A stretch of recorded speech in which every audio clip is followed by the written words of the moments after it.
Okay.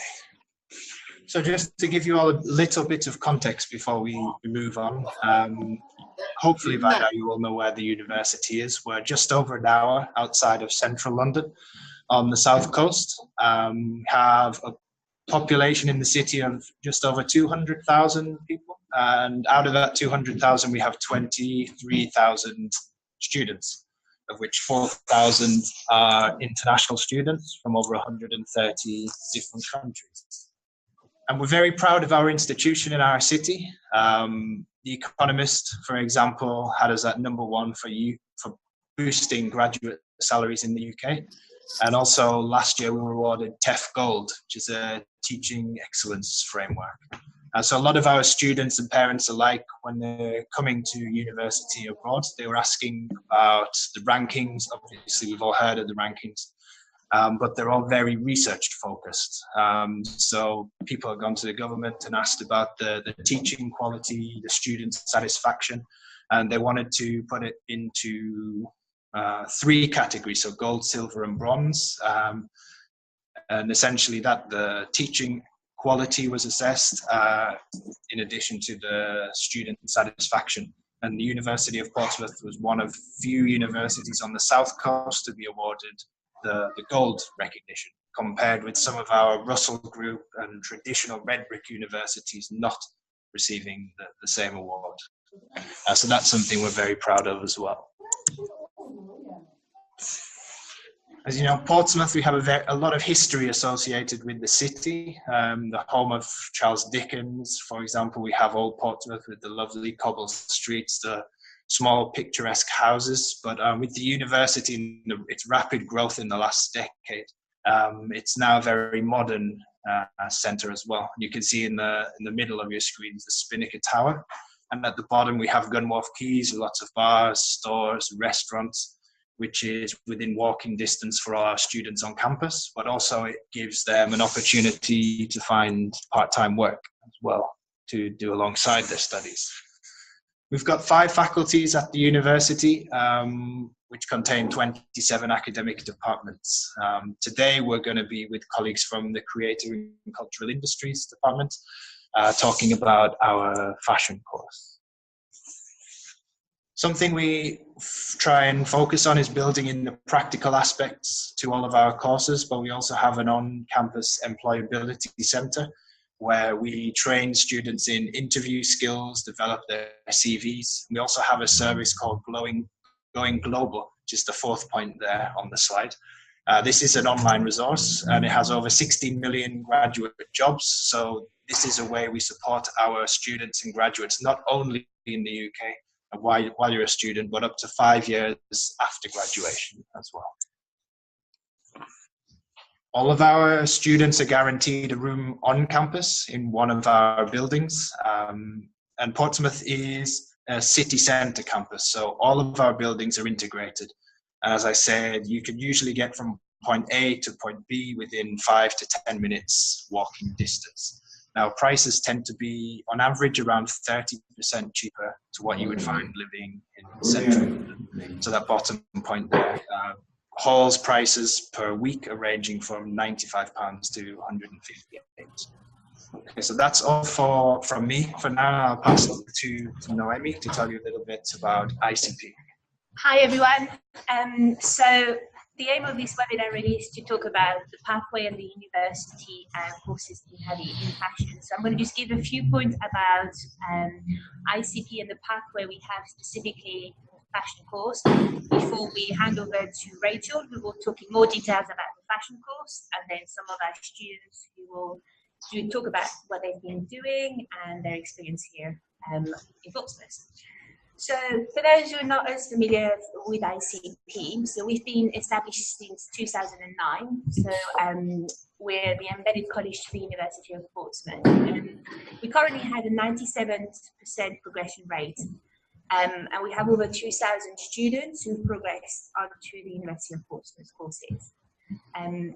Last year we had 220 students graduating, so we're really proud to see what our students have been able to achieve since coming to ICP. Actually, you might be able to see some of the garments behind us. One of them is from one of our ex-students, so it's quite exciting to see.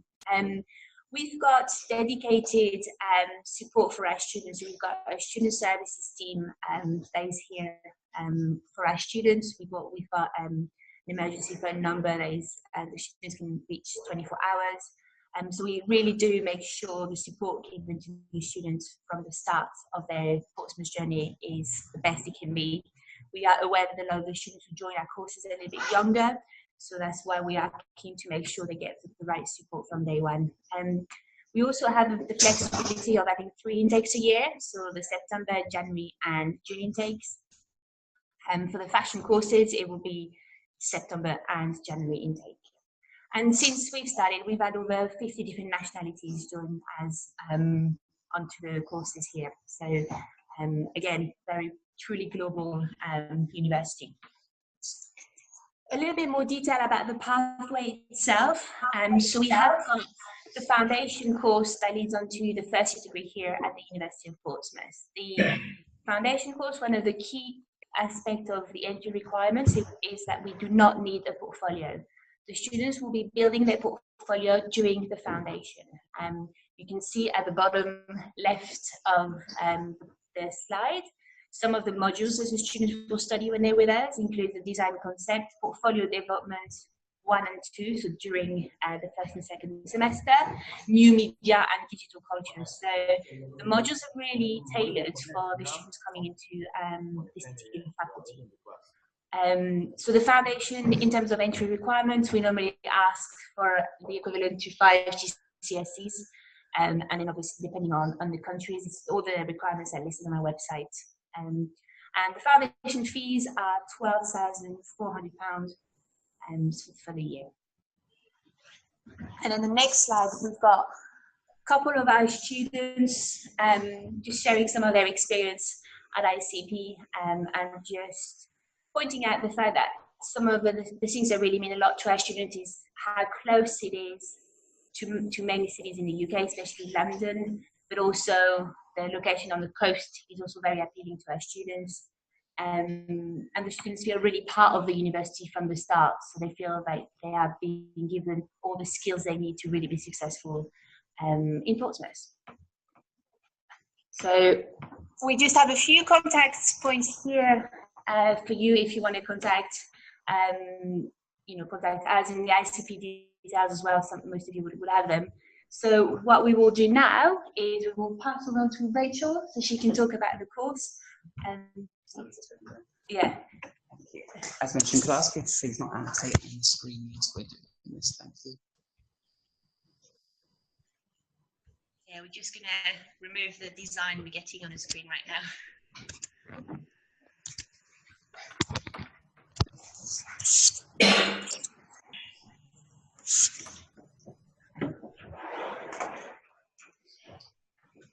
Hi everybody, my name's Rachel Homewood. I'm course leader at the Fashion and Textiles here at Portsmouth. I'm going to give you a brief overview in terms of what we do on the course, and then I'll introduce you to some of our students, international students, to talk about what they've learnt on the course so far and the type of things that we teach on the course here at Portsmouth University. So basically, Portsmouth is really sort of developing in terms of the creative aspect of the city. There's lots of things happening within the city. We've got various studios around the city itself called the Hot Wall Studios. We've got a gallery here based in Portsmouth. There's small retail and independent outlets that have set up their own businesses and companies. We've got international artists that are based in Portsmouth. So it's a very sort of happening city. It's a really good city for our students to be part of. There's also lots of opportunities once they graduate here, if they do want to stay within the city itself. So it's a really good city to live in and be a part of while the students are here. What we deliver on the course, as well as having really good, skilled staff based here, we also have international guest speakers. So we invite various people, people like Julian Roberts, who does masterclass subtractive cutting workshops. So we introduce our students to lots of different workshops, based in the studio, but also international guest speakers such as Julian Roberts, who travels the world globally, talking about the way he constructs his pattern cutting techniques. We invited Shingo Sato for the last couple of years. He only visits 5 universities in the UK, so he's very selective in terms of who he visits. And he introduced a transformational reconstruction workshop for our students in our first and second year. So they understand different ways and different methods of pattern cutting, which they can take forward into their various projects here at Portsmouth. As well as learning traditional skills, we also introduce our students to other opportunities in terms of thinking about more creative areas such as 3D printing. So Nicolo Cassis was an international guest speaker. He predominantly works with a designer, an international designer called Iris van Herpen, who develops her garments by 3D printing.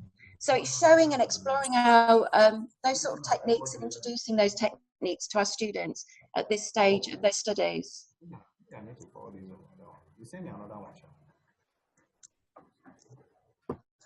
So we're really keen to think about also developing the way students learn and approaching our subject area in a different way, as well as learning traditional techniques, mark making techniques, drawing, pattern cutting and traditional pattern cutting methods.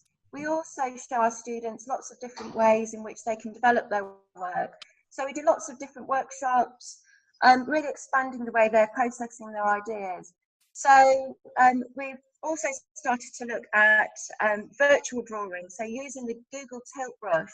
So you'll see on the screen some of the work that was developed by a level 3 student. And then she took it through into a final project on the right-hand side of the screen.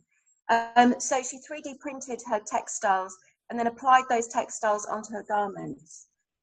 Also looking at other digital methods, so gift making, animation, thinking about wearable technology, but also different ways in which to construct our garments. So you'll see on the screen that a student is starting developing a slotting method, whereas there's actually no machinery involved apart from the laser cutter.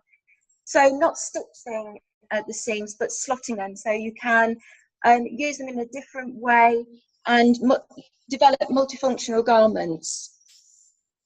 We also think about the sustainable element of the fashion and textile industry, which is really key, and it's a really key part of the way we want to show our students, thinking about different ways in which we can develop our teaching methods, thinking about the environment as well. And that is, in terms of looking at new innovation techniques, so developing your patterns digitally and simulating them using our lecture software that we've got, and then simulating it on the Marvelous Designer. So I'll just see if this plays.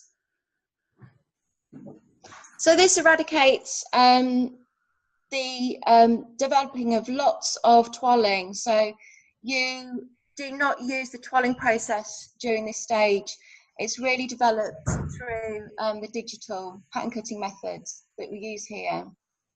And this is shown in our second year of our course. As well as being in Portsmouth, we take our students on various trips across Europe. So last year we went to Paris and showed our students a marvellous trade show called Premier Vision, which is where all the industry go to fabric source and look at trend awareness, so what's coming through for that particular season. It's a great experience for our students to see before they go out into industry. So we're planning a trip to Barcelona next year, and also obviously we take them to London. So, you know, based in Portsmouth, it's a really sort of fairly close to get to London, quite easy. So as well as being based in Portsmouth, we make sure that our students go further afield for primary research, but also for cultural trips. The one thing that we're really proud of at Portsmouth University and faculty is the equipment that we've got based in Portsmouth University. The students have got some fantastic workshops. So we have got a silk screen printing textile lab. We've got loads of laser cutting, where you can cut out fabric, but also burn into the fabric, so creating different textiles that way. We've got a fantastic IT suite, large format printing, a 3D print farm, and we also have a flatbed conveyor, which is where we can do our digital films on, and you'll see that in a few slides later. As well as the facilities within the faculty itself, we've got our own pattern cutting workshop and a print and screen printing workshop as well. We've got an amazing technical staff supporting our team, so the students can access their help throughout the working day, but also it's open till 8 o'clock. The sewing workshop's open till 8. So the students get that additional help in the evenings as well. In terms of what we teach on the course, so level 4 is our first year, and we take a range of students on from various backgrounds, some of which haven't actually done fashion or textiles. So we ensure that our students understand how the machines work themselves, so industrial machines, sewing machines, but also how to screen print properly and register their screens. So we take them through loads of different types of creative workshops. You know, and that is really essential, developing those skills in the first year to take forward into their second and third year of their study. So ensuring that they are confident in the way they're exploring their ideas, how they're researching from primary research and supporting their secondary sourced imagery, but also, you know, developing new ways and different ways of exploring their ideas. So we take them through loads of different workshops, and that is about fashion and textiles. It's an integral course, you know, it's a 50-50 balance. So they're learning both aspects of the industry at the same time. So talking about a little bit about the actual units that our students learn in our first year. We teach digital designing for fashion and textiles. So that's learning Illustrator and Photoshop. So learning how to develop their garment flats, and don't know whether that's going to work. We've got a little GIF animation on here, but it doesn't seem to be working. So understanding Photoshop and Illustrator, and especially how it's applied in industry. So developing their presentation boards, their fashion illustrations digitally, as well as hand rendering methods. So they learn lots of different processes in the first year. Core Skills Textiles is focusing on pattern cutting, manipulating on the stand, making garments, understanding construction details, and using that in the following units in the second semester. Core Skills Textiles, again, is fundamentally